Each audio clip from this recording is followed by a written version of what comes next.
Esther 4. When Mordecai perceived all that was done, Mordecai rent his clothes, and put on sackcloth with ashes, and went out into the midst of the city, and cried with a loud and bitter cry, and came even before the king's gate, for none might enter into the king's gate clothed with sackcloth. And in every province, whithersoever the king's commandment and his decree came, there was great mourning among the Jews, and fasting, and weeping, and wailing, and many lay in sackcloth and ashes.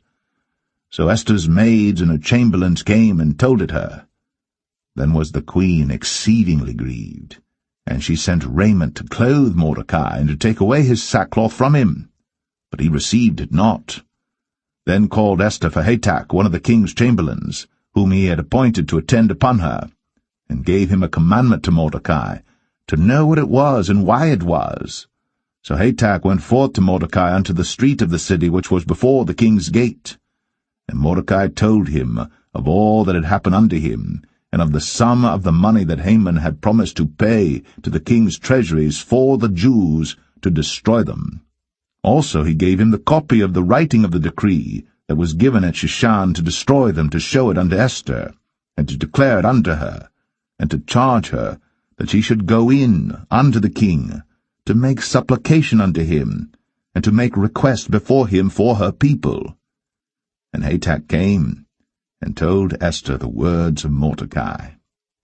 Again Esther spake unto Hatach, and gave him commandment unto Mordecai.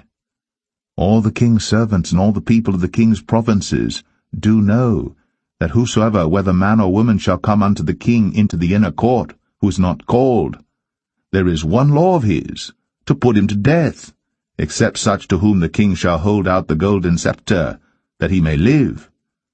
But I have not been called to come in unto the king these 30 days. And they told to Mordecai Esther's words. Then Mordecai commanded to answer Esther, Think not with thyself that thou shalt escape in the king's house, more than all the Jews. For if thou altogether holdest thy peace at this time, then shall their enlargement and deliverance arise to the Jews from another place. But thou and thy father's house shall be destroyed. And who knoweth whether thou art come to the kingdom for such a time as this? Then Esther bade them return Mordecai this answer. Go, gather together all the Jews that are present in Shushan, and fast ye for me, and neither eat nor drink 3 days, night or day. I also and my maidens will fast likewise, and so will I go in unto the king, which is not according to the law. And if I perish, I perish. So Mordecai went his way, and did according to all that Esther had commanded him.